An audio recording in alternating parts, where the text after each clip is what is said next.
తెలంగాణ కాంగ్రెస్ విస్తృత స్థాయి కార్యవర్గ సమావేశానికి అధ్యక్షత వహించిన పిసిసి అధ్యక్షులు శాసన మండలి సభ్యులు మిత్రులు మహేష్ కుమార్ గౌడ్ గారు, కార్యక్రమానికి ఏఐసి నుంచి ముఖ్య అతిథులుగా విచ్చేసిన తెలంగాణ ఇన్ఛార్జ్ మీనాక్షి నటరాజన్ గారు, అదేవిధంగా ఏఐసిసి నుంచి పరిశీలకులుగా వచ్చిన ప్రవీణ్ గారు, అదేవిధంగా ఉప ముఖ్యమంత్రి వర్యులు, సహచర మంత్రివర్గ సభ్యులు, పార్లమెంట్ సభ్యులు, శాసన మండలి సభ్యులు, శాసనసభ్యులు, వివిధ కార్పొరేషన్ల చైర్మన్లు, తెలంగాణ రాష్ట్ర కాంగ్రెస్ పార్టీ కార్యవర్గ మిత్రులకు, జిల్లా పార్టీ అధ్యక్షులకు అందరికీ నూతన సంవత్సర అదేవిధంగా సంక్రాంతి శుభాకాంక్షలు తెలియజేస్తున్నాను. మిత్రులారా, ఈ సమావేశం కాంగ్రెస్ పార్టీ అధ్యక్షుడి నేతృత్వంలో జరిగిన ఈ సమావేశంలో జరుగుతున్న చర్చ కాంగ్రెస్ పార్టీ కార్యకర్తలకు, అభిమానులకు, శ్రేయోభిలాషులకే పరిమితమైన చర్చ కాదు. 140 కోట్ల జనాభా ఉన్న ఈ భారతదేశంలో 80% మహాత్మా గాంధీ జాతీయ ఉపాధి హామీ పథకంలో సభ్యులు. భారతదేశ జనాభాలో ప్రత్యక్షంగానో పరోక్షంగానో 80% జనాభా ఆధారపడిన ప్రపంచంలోనే అత్యంత ప్రజల ఆమోదం పొందిన మహాత్మా గాంధీ జాతీయ ఉపాధి హామీ పథకాన్ని పేదల మీద కక్షతో నరేంద్ర మోడీ ప్రభుత్వము నిబంధనల మార్పు ముసుగులో పథకాన్ని శాశ్వతంగా సమాధి చేయడానికి ఈరోజు కుట్ర చేస్తున్నది. అందుకు చట్టసభలను వినియోగించి మాకు అధికారం ఉంది, మాకు మెజారిటీ ఉంది, మేము పేదలను అణచివేస్తాం, ఒకనాడు భారతదేశ స్వతంత్ర పోరాటంలోనే కాదు సామాజిక సంఘకర్తలు అందరూ కొట్లాడి వెట్టి చాకిరి నుంచి విముక్తి కలిగించిండ్రు. వెట్టి చాకిరి గురించి నేను కొత్తగా చెప్పాల్సిన పని లేదు. తెలంగాణ ప్రాంతంలో ప్రతి గ్రామంలో, తండాలలో, గూడాలలో పేదలందరికీ తెలుసు వెట్టి చాకిరి గురించి. ఒకప్పుడు దేశ్ముఖుల దగ్గరనో, గడీల దగ్గరనో, దొరల దగ్గరనో పేదలు కట్టు బానిసలుగా వెట్టి చాకిరి చేస్తూ బతికేవాళ్ళు. వాళ్ళు దయదలిచి పెడితే తిన్నట్టు, లేకపోతే వాళ్ళ దయా దాక్షిణ్యాల మీదనే జీవించే పరిస్థితులు ఆనాడు వెట్టి చాకిరిలో ఉన్నాయి. ఈ వెట్టి చాకిరి నుంచి విముక్తే కాదు, దేశ ప్రజలకు స్వతంత్రాన్ని ఇచ్చి దేశ ప్రజలకు ఓటు హక్కును కల్పించింది కాంగ్రెస్ పార్టీ, మహాత్మా గాంధీ, డాక్టర్ బాబాసాహెబ్ అంబేద్కర్. ఈనాడు గతాన్ని ఒక్కసారి గుర్తు చేయాలి. భవిష్యత్ తరాలకు మనం చెప్పవలసిన బాధ్యత ఈ సమావేశంలో ఉన్న ప్రతి ఒక్కరి మీద ఉన్నది. దేశ స్వతంత్రం వచ్చిన తర్వాత ఈ దేశాన్ని ఏ విధంగా ముందుకు తీసుకెళ్ళాలి, ఈ దేశంలో పరిపాలన ఏ విధంగా కొనసాగించాలని చర్చ జరగడానికి ఆనాడు కాంగ్రెస్ పార్టీ కాన్స్టిట్యూయెంట్ అసెంబ్లీని ఏర్పాటు చేసింది. మేధావులను, ఆనాడు పరిపాలనలో భాగస్వాములందరినీ, చట్టాల మీద అవగాహన ఉండి ప్రపంచ దేశాలలో జరుగుతున్న పరిపాలన మీద అవగాహన ఉన్న వాళ్ళను ఏర్చి కూర్చి దానికి చైర్పర్సన్గా డాక్టర్ బాబాసాహెబ్ అంబేద్కర్ గారిని రాజ్యాంగాన్ని రచించడానికి ఆనాడు కాంగ్రెస్ పార్టీ నియమించింది. ఆ సందర్భంగా చాలా చర్చలు జరిగినాయి, సూచనలు వచ్చినాయి, వాదోపవాదాలు జరిగినాయి. భారతీయ జనతా పార్టీ భావజాలం ఉన్నవాళ్ళు ఈ దేశంలో పేదవాళ్లకు ఓటు హక్కు ఉండడానికి వీలు లేదు, కేవలం శ్రీమంతులకు, ఉన్నత వర్గాలకు మాత్రమే ఈ దేశంలో ఓటు హక్కు ఉండాలని ఆనాడు వాదించారు. అప్పుడు మహాత్మా గాంధీ గారు, డాక్టర్ బాబాసాహెబ్ అంబేద్కర్ ఈ పేద ప్రజలకు నేను ఇచ్చే ఆయుధమే ఓటు, ఓటు అనే ఆయుధం ద్వారా వాళ్ళు హక్కులను సాధించుకుంటారని మొట్టమొదట పేదలకి దేశంలో తమల్ని పరిపాలించడానికి అవసరమైన చట్టాలను శాసనాలను చేసే ప్రతినిధులను ప్రతి 5 సంవత్సరాలకు ఒక్కసారి ఎన్నుకునే అధికారము, ఆ అధికారమే ఓటు అనే ఆయుధాన్ని ఆనాడు పేదలకు భారతీయ జనతా పార్టీ పూర్వాశ్రమంలో ఉన్న జనసంఘ కావచ్చు, ఆ వాసనలో ఉన్న వాళ్ళ యొక్క ఆలోచనకు వ్యతిరేకంగా ఆనాడు కాంగ్రెస్ పార్టీ, మహాత్మా గాంధీ గారు, డాక్టర్ బాబాసాహెబ్ అంబేద్కర్ గారు పేదలకు ఓటు హక్కు ఇచ్చి ఈనాడు ఉన్న రాజ్యాంగాన్ని మనకిచ్చిండ్రు. ఆ రాజ్యాంగాన్ని 75 సంవత్సరాలు పూర్తి చేసుకుంటున్న సందర్భంలో 2024 పార్లమెంట్ ఎన్నికల సందర్భంగా నరేంద్ర మోడీ గారి నాయకత్వంలో ఈ పేద ప్రజలకు అనుకూలమైన పేద ప్రజలకు హక్కు కల్పించిన, పేద ప్రజలకు భద్రత కల్పించిన రాజ్యాంగాన్ని మార్చడానికి కుట్ర చేసి 400 సీట్లు మాకు ఇవ్వండి, మేము నూతన పరిపాలన తీసుకొస్తామని చెప్పి భారతీయ జనతా పార్టీ ప్రజల దగ్గరికి వెళ్ళినారు. అప్పుడు కాంగ్రెస్ పార్టీ శ్రీమతి సోనియా గాంధీ గారు, మల్లికార్జున్ ఖర్గే గారు, రాహుల్ గాంధీ గారు వీళ్ళు ఈ రాజ్యాంగాన్ని మార్చడం ద్వారా పేదలకు అన్యాయం చేసి పేదల హక్కులను కాలరాసి కార్పొరేట్ కంపెనీలకు ఈ దేశాన్ని మళ్ళీ తిరిగి అప్పచెప్తారు. ఆనాడు ఈస్ట్ ఇండియా కంపెనీ ముసుగులో ఈ దేశాన్ని ఆక్రమించుకున్న బ్రిటిషర్స్ వారసత్వంగా బీజేపీ అంటే బ్రిటిషర్స్ జనతా పార్టీ అని చెప్పుకునే విధంగా ఈరోజు రాజ్యాంగంలో మార్పు తీసుకోవడానికి ప్రయత్నం చేస్తారు. ప్రజాస్వామ్యమే ప్రమాదంలో పడబోతున్నది. ప్రజలంతా జాగ్రత్తగా ఆలోచన చేయండి. డాక్టర్ బాబాసాహెబ్ అంబేద్కర్ గారు ఇచ్చిన రాజ్యాంగాన్ని బీజేపీ రద్దు చేయబోతుంది అని చెప్పి రాహుల్ గాంధీ గారు, ఖర్గే గారు అన్ని రాష్ట్రాలు తిరిగి ప్రజల్ని అప్రమత్తం చేసిండ్రు. అందుకే అత్యంత అంబేద్కర్ గారి ప్రభావితమైన రాష్ట్రాలైన మహారాష్ట్ర, ఉత్తరప్రదేశ్లో భారతీయ జనతా పార్టీని, ఎన్డీఏను తుడిచిపెట్టేసిండ్రు అక్కడ. అందుకే ఈరోజు భారతీయ జనతా పార్టీ 240 సీట్ల దగ్గర ఆగిపోయింది. ఎన్డీఏ కూటమి ఈరోజు అధికారంలోకి రావడం వల్ల, వాళ్ళు ఆశించిన 400 సీట్లు సాధించకపోవడం వల్ల రాజ్యాంగాన్ని సమూలంగా మార్చి వాళ్ళకు అనుకూలంగా రాసుకోవాలన్న ఆలోచన వాయిదా పడ్డది. ఎప్పుడైతే రాజ్యాంగాన్ని మార్చలేకపోయినో, ఎప్పుడైతే పేదల హక్కులను కాలరాసి ఈస్ట్ ఇండియా కంపెనీలకి ఈనాడు ఉన్న అదానీ అంబానీలకి దేశాన్ని అప్పజెప్పాలన్న ప్రణాళిక వాళ్ళు కుట్రపూరితంగా ఆలోచన చేసినరో అది అమలు చేయలేకపోయినరు. అందుకే ఈరోజు ఆ పథకాన్ని, ఆ ఆలోచనని ఇంకొక రూపంలో అమలు చేయాలని బయలుదేరారు. అదే ఈనాడు ఓటర్ల ప్రక్షాళన అని చెప్పి ఎస్ఐఆర్ తీసుకొచ్చిండ్రు.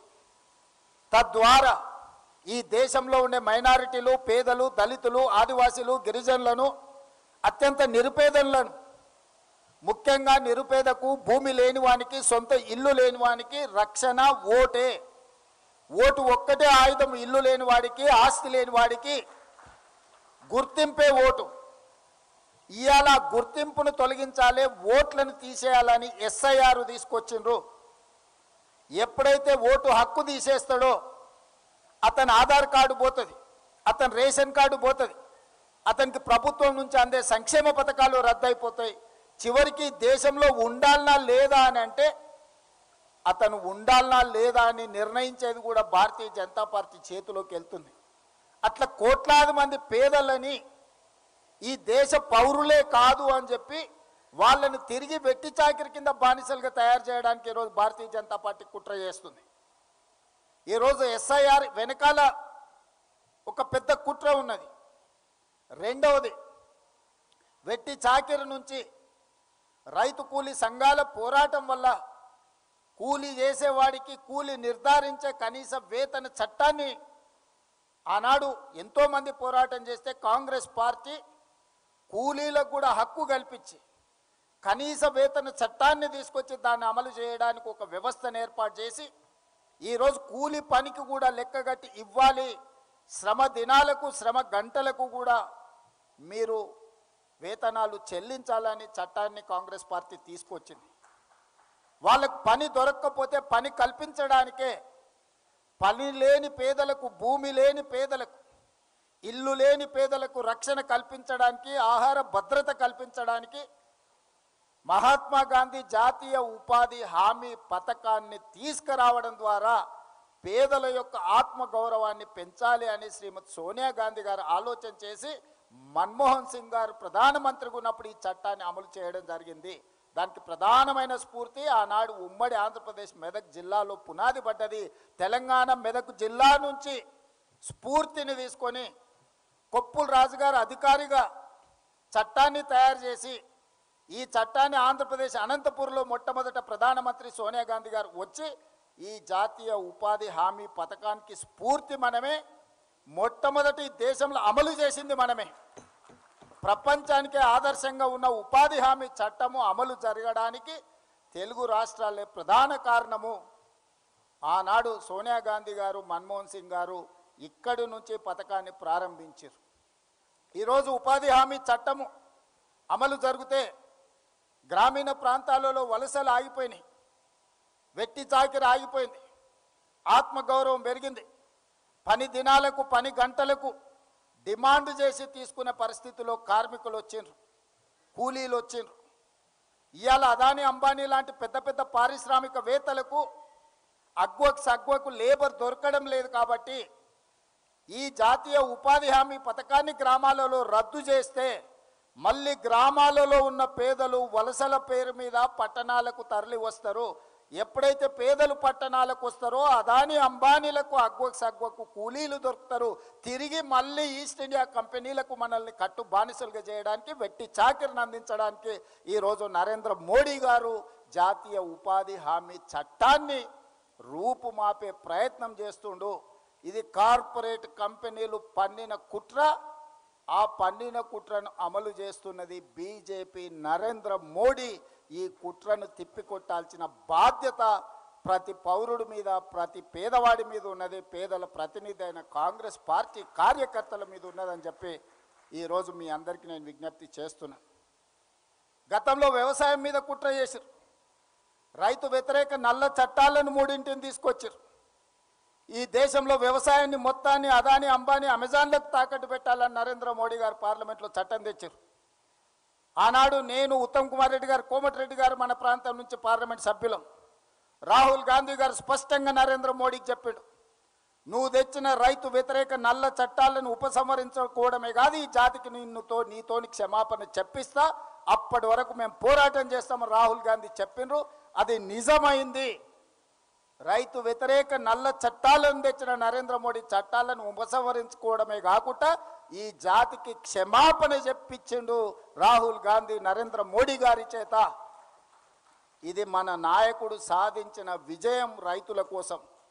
ఈరోజు కూడా రైతు కూలీల కోసం ఏదైతే రైతు వ్యతిరేక చట్టం తీసుకొచ్చిండో నరేంద్ర మోడీ, విబీజీ, రామ్జీ, అందులోనే గందరగోళం ఉంది. వికసిత్ భారత్ ఎక్కడున్నది? ఇందులో సంక్షోభ భారత్ను సృష్టిస్తున్నావు. పేదలను వెట్టి చాకిరి బానిసలుగా చేయడానికి నువ్వు చట్టాన్ని తెస్తున్నావు నరేంద్ర మోడీ గారు. ఈరోజు మళ్ళీ ఏ తెలంగాణ రాష్ట్రం అయితే ఈ చట్టానికి స్ఫూర్తినిచ్చిందో, ఏ తెలుగు భాషల ప్రాంతంలో మొట్టమొదట అమలు జరిగిన మహాత్మా గాంధీ జాతీయ ఉపాధి హామీ చట్టం ఉందో పునరుద్ధరించే వరకు నీతోని కొట్లాడతాం. ఈ చట్టం పేదలకు వ్యతిరేకంగా తెచ్చినందుకు మళ్ళీ పేదలకు, ఈ జాతికి క్షమాపణ చెప్పే వరకు నరేంద్ర మోడీ గారిని వదిలే సమస్యనే లేదు. దీని మీద సంపూర్ణమైన కార్యాచరణ ఏఐసిసి నుంచి ఆదేశాలు అందుకొని మనందరం కూడా క్షేత్రస్థాయిలో వెళ్ళి ప్రజలకు వివరించాలి. ఈ చట్టం ఏదో మార్పు కాదు. ఈ చట్టం మనల్ని తిరిగి కార్పొరేట్ కంపెనీలకు కట్టు బానిసలుగా మార్చడానికి తీసుకొచ్చిన చట్టం. ఈ చట్టాన్ని సంపూర్ణంగా తెలంగాణ శాసనసభ ఏకగ్రీవ తీర్మానం ద్వారా తిరస్కరించింది. శాసనసభలో మొదలైన తీర్మానం గ్రామ సభలకు వెళ్ళాలి. ప్రతి గ్రామ సభ పెట్టి ఈనాడు 12,702 మంది గ్రామ సర్పంచులు ఎవరైతే ఎన్నికైనరో 12,702 మంది గ్రామ సర్పంచులు గ్రామ సభలు పెట్టడం ద్వారా ఈ చట్టాన్ని తిరస్కరిస్తూ ఏకగ్రీవ తీర్మానాన్ని గ్రామ సభలలో ప్రవేశపెట్టాలి. జనవరి 20 తారీఖు నుంచి 30 తారీఖు లోపల ప్రతి గ్రామ పంచాయతీలో గ్రామ సభ నిర్వహించడం ద్వారా ఈ 10 రోజుల్లో ప్రతి గ్రామ సభలో కేంద్ర ప్రభుత్వం ప్రవేశపెట్టిన ఈ రైతు కూలీ వ్యతిరేక చట్టాన్ని, జాతీయ ఉపాధి హామీ పథక రూపురేఖల మార్పును వ్యతిరేకిస్తూ గ్రామ సభలలో తీర్మానం ప్రవేశపెట్టాలి. ఎగ్జాక్ట్గా ఏ తీర్మానం ప్రవేశపెట్టాలనో మొన్న శాసనసభలో సీతక్క గారు శాసనసభలో ప్రవేశపెట్టిన తీర్మానం యొక్క మ్యాటర్ని, ఆ వివరాలన్నిటిని కూడా గ్రామ సభలకు పంపాలి. ఇది గ్రామ సభల సర్పంచుల బాధ్యతనే కాదు, ప్రతి ఒక్క ప్రజాప్రతినిధి యొక్క బాధ్యత.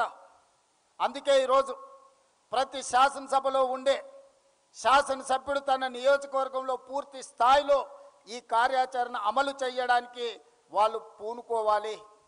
అదేవిధంగా శాసనమండలి సభ్యులు, పార్లమెంట్ సభ్యులు క్షేత్రస్థాయిలో తిరగాలి. ఈరోజు 15 మంది ఏదైతే మంత్రులు ఉన్నారో, హైదరాబాద్ సికింద్రాబాదులో ఉపాధి హామీ పథకం ఉండదు. ఈ 2 పార్లమెంట్లను పక్కన పెడితే 15 పార్లమెంటు స్థానాలలో 15 మంది మంత్రులను, ఒక్కొక్క పార్లమెంటుకు ఒక్కొక్క మంత్రి ఇన్ఛార్జిగా బాధ్యత తీసుకొని ఆ పార్లమెంటు పరిధిలో ఉన్న ప్రతి గ్రామ పంచాయతీలో తీర్మానాలు జరిగే విధంగా తీర్మాన కాపీలను సేకరించే విధంగా 15 మంది మంత్రులను 15 పార్లమెంట్లకు బాధ్యత వేయాల్సిందిగా నేను ఏఐసిసి ఇన్ఛార్జ్ మీనాక్షి నటరాజన్ గారికి, మా మిత్రులు మహేష్ కుమార్ గౌడ్ గారికి విజ్ఞప్తి చేస్తున్నాను. 20 తారీఖు నుంచి 30 తారీఖు లోపల జరగబోయే గ్రామ సభలు జాతీయ ఉపాధి హామీ పథకాన్ని పునరుద్ధరించడానికి అవసరమైన తీర్మానాలకు 15 పార్లమెంట్లకు 15 మంది మంత్రులను మీరు బాధ్యతలుగా నియమించండి. పార్టీ పరంగా, ప్రభుత్వ పరంగా నేను ఆదేశాలు ఇస్తా, పార్టీ పరంగా మీరు ఆదేశాలు ఇవ్వండి, వాళ్ళ బాధ్యత. అదేవిధంగా పార్టీ శ్రేణులు స్థాయి ఉన్న నాయకులను, ఎన్ని మండలాలు ఉన్నాయో ప్రతి మండలానికి ఒక నాయకుని మీరు అపాయింట్ చేయండి. జిల్లా స్థాయి నాయకులను, రాష్ట్ర స్థాయి నాయకులను, జాతీయ స్థాయి నాయకులు కూడా ఈ కార్యక్రమంలో పాల్గొనాలి. ఒక్కొక్కరు ఒక మండల బాధ్యత తీసుకోవాలి. నేను కూడా ఒక మండలం బాధ్యత తీసుకుంటా. ప్రత్యేకంగా ముఖ్యమంత్రిగా కార్యక్రమాలు చేయడమే కాదు, ఒక మండలం బాధ్యత, ప్రతి గ్రామంలో పని జరిగిందా లేదా చూసే బాధ్యత, పర్యవేక్షించే బాధ్యత ముఖ్యమంత్రిగా నేను కూడా ఒక మండల బాధ్యత తీసుకుంటా. ఈ పార్టీలో జాతీయ స్థాయి నుంచి జిల్లా స్థాయి వరకు ఉన్న నాయకులు అన్ని మండలాలకు ఒక్కొక్కరు బాధ్యత తీసుకొని 20 తారీఖు నుంచి 30 తారీఖు లోపల ఈ కార్యక్రమాన్ని నిర్వహించడానికి అవసరమైన కార్యాచరణ తీసుకోవాలి. ప్రతి ఒక్క మండలానికి ఒక నాయకుడి పేరు మీరు అధికారికంగా ప్రకటించాలి. ఆ నాయకుడిదే ఆ మండలంలో బాధ్యత. ఆ మండలంలో ఏదైనా కార్యక్రమాలు జరగలేదంటే ఆ నాయకులే దాని మీద పూర్తి బాధ్యత తీసుకోవాలి. మీరు ఆ విధంగా కార్యాచరణను నిర్ధారించండి. అదేవిధంగా ఫిబ్రవరి 3 తారీఖు నుంచి 9 ఉమ్మడి జిల్లాలు ఉన్నాయి మనకు.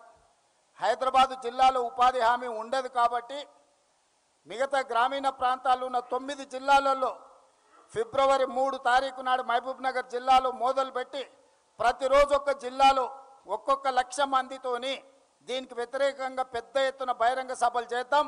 9 జిల్లాలు నేను పర్యటన చేస్తా. ఫిబ్రవరి 3 తారీఖు నాడు మొదలుపెట్టి 9 జిల్లాలల్లో నరేంద్ర మోడీ గారి యొక్క దుర్మార్గమైన ఆలోచన, పేద ప్రజల యొక్క వ్యతిరేక చట్టం, రైతు కూలీలను కట్టు బానిసలుగా మార్చడానికి చేస్తున్న ప్రయత్నాన్ని తిరస్కరిస్తూ 9 జిల్లాలల్లో పెద్ద ఎత్తున సభలు పెట్టాలి. ప్రతి సభకు ఒక మంత్రికి బాధ్యత ఇచ్చి 9 సభల నిర్వహణ కూడా దీన్ని ముందుకు తీసుకెళ్ళాలి. ఈ నిర్వహణ బాధ్యతను, సమన్వయ బాధ్యతను పొంగులేటి శ్రీనివాసరెడ్డి గారిని తీసుకోవాల్సిందిగా నేను చెప్తున్నాను. టోటల్గా పర్యవేక్షణ, ఈ అన్ని కార్యక్రమాల పర్యవేక్షణకు ఈరోజు మహేష్ కుమార్ గౌడ్ గారు, బట్టి విక్రమార్క గారు, అక్క మీనాక్షి నటరాజన్ గారు, వీళ్ళు ముగ్గురు టోటల్ కార్యక్రమాలను పర్యవేక్షిస్తారు. ఈ కార్యక్రమాలకు రాష్ట్ర స్థాయిలోనే కాకుండా జాతీయ స్థాయిలో సోనియా గాంధీ గారు వస్తే అత్యంత సంతోషపడే వ్యక్తిని. ఎందుకంటే ఈ చట్టానికి రూపకల్పన చేసి ఈ చట్టాన్ని మనకు అందించింది శ్రీమతి సోనియా గాంధీ గారు.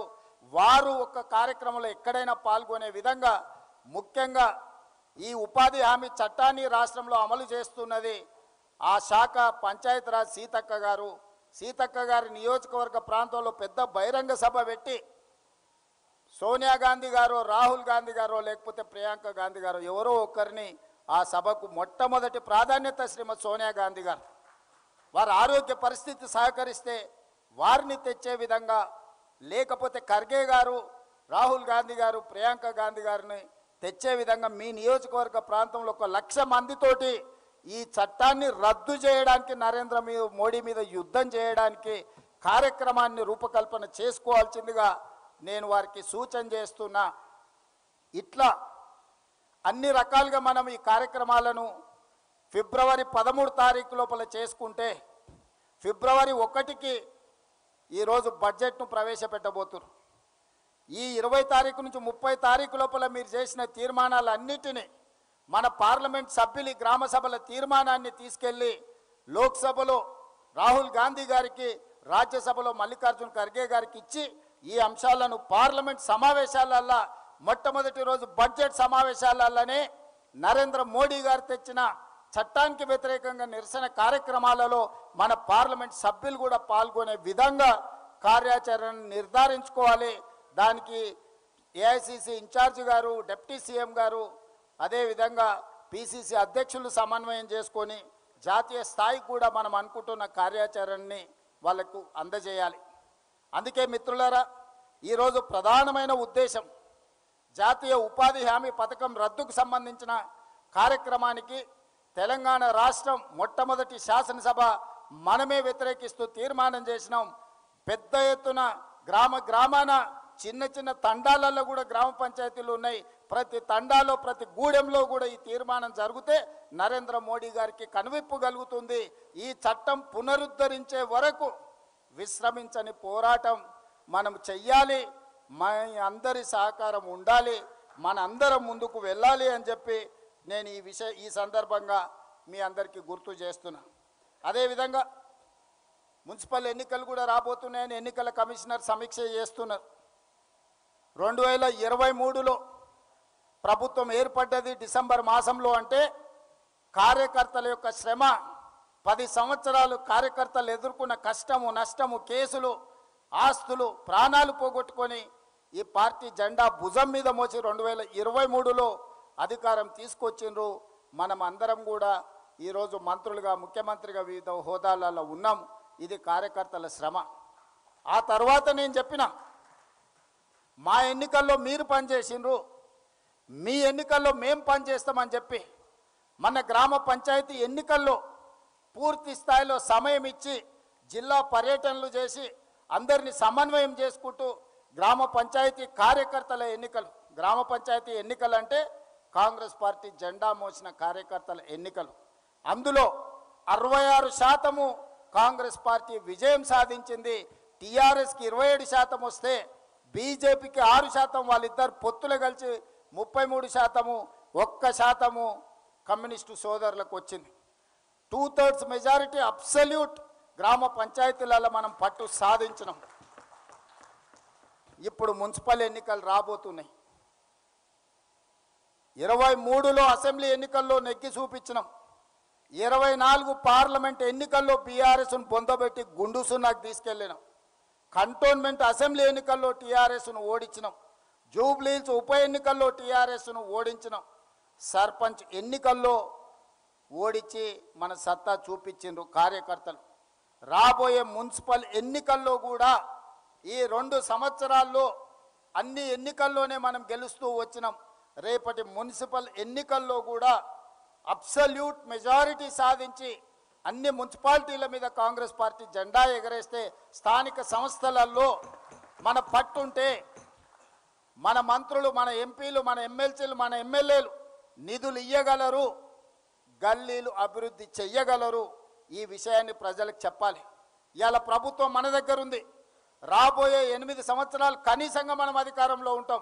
ఏ గల్లీ అభివృద్ధి జరగాలన్నా ప్రభుత్వంతోనే సాధ్యమవుతుంది. ప్రభుత్వం నిధులు మంజూరు చేస్తేనే సాధ్యమవుతుంది. ఆ నిధులు మంజూరు కావాలంటే అక్కడ ఉండే స్థానిక సంస్థల ప్రతినిధులు ప్రభుత్వంతో సమన్వయం చేసుకోవాలి. మంత్రుల దగ్గరికి వెళ్ళి ఏం నిధులు కావాలనో అడగాలి. ఇవాళ బీఆర్ఎస్ బీజేపీ వాళ్ళు సభలోనే చర్చలకు వస్తలేరు. ప్రజల సమస్య పరిష్కారం కోసం ఈ 2 సంవత్సరాలలో బీఆర్ఎస్ వాళ్ళు ఒక్కడు కూడా వచ్చి నా దగ్గర కాగితం అడగలేయా, నేను ఎమ్మెల్యేను, మా నియోజకవర్గానికి నిధులు కావాలి అంటే వాళ్లకు రాజకీయపరమైన పదవులే కావాలి కానీ గ్రామీణ ప్రాంతాల అభివృద్ధి వాళ్ళకు పట్టి లేదు.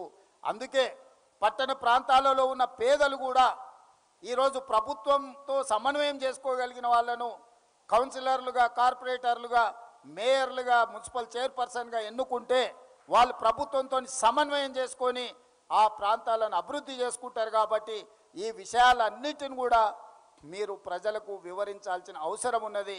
ప్రజలకు వివరిస్తే ప్రజలు మంచి మనసుతో మనల్ని ఆశీర్వదిస్తారు. మనం కష్టపడుతున్న కష్టాన్ని ప్రజలు చూస్తున్నారు. కష్టం ఎప్పుడు వృధా కాదు, కష్టపడ్డోడు ఎప్పుడు నష్టపోడు.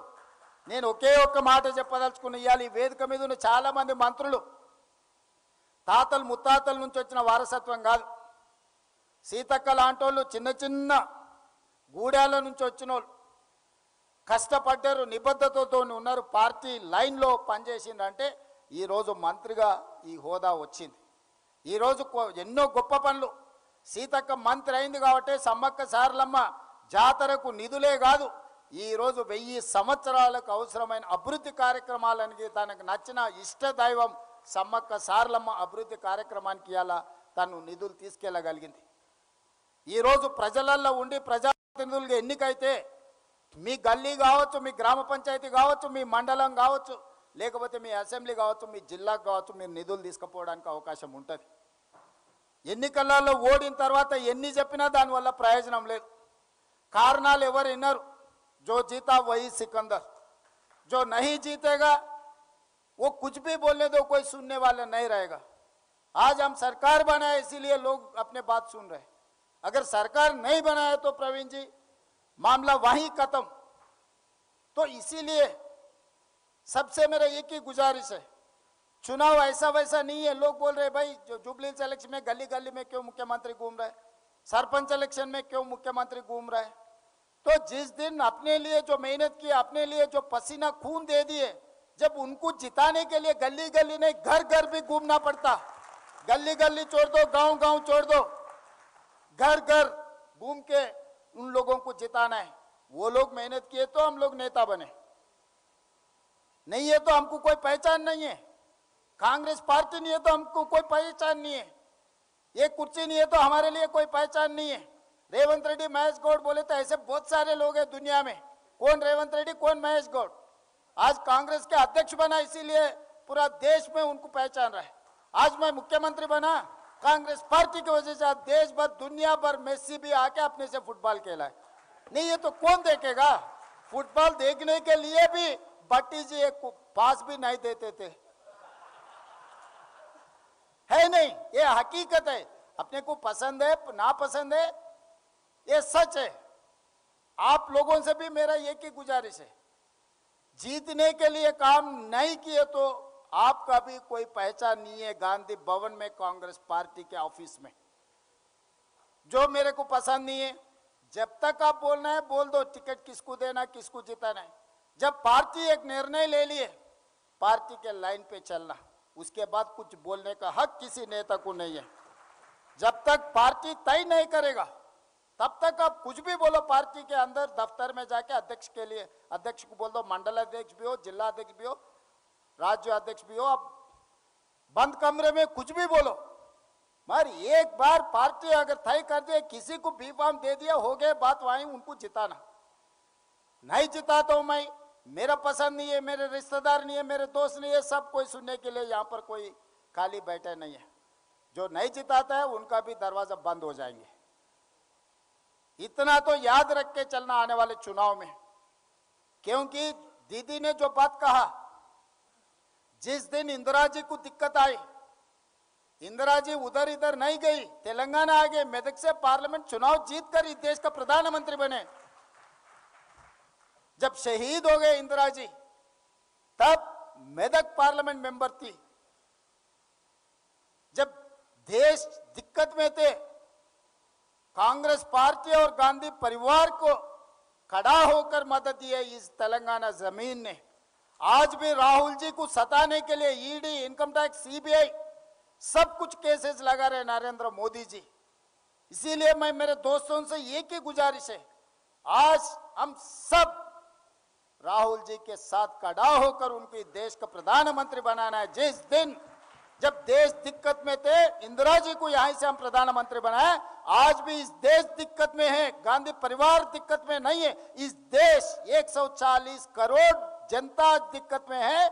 इस मौके पे राहुल जी का नेतृत्व इस देश के लिए बहुत जरूरी है। उनको प्रधानमंत्री बनाने का जिम्मेदारी तेलंगाना से हम लोग उठाना, मैं तैयार हूं वो जिम्मेदारी उठाने के लिए। आप लोग सब तैयार है तो ये आवाज राहुल गांधी जी तक पहुंचाना। मोदी जी को पता होना, आज पूरा तेलंगाना खड़ा होकर 4 करोड़ जनता राहुल जी के साथ इस लड़ाई में शामिल होने वाला है। आने वाले चुनाव में मोदी जी को हरा देके राहुल जी को इस देश का प्रधानमंत्री बनाने के लिए हम लोग पूरे के लिए तैयारी कर लेंगे। ये तैयारी में आप सब लोग शामिल होना, हाथ उठा के जय कांग्रेस, जय जय कांग्रेस, రాహుల్ గాంధీ గారి నాయకత్వం। ధన్యవాదాలు మిత్రులారా।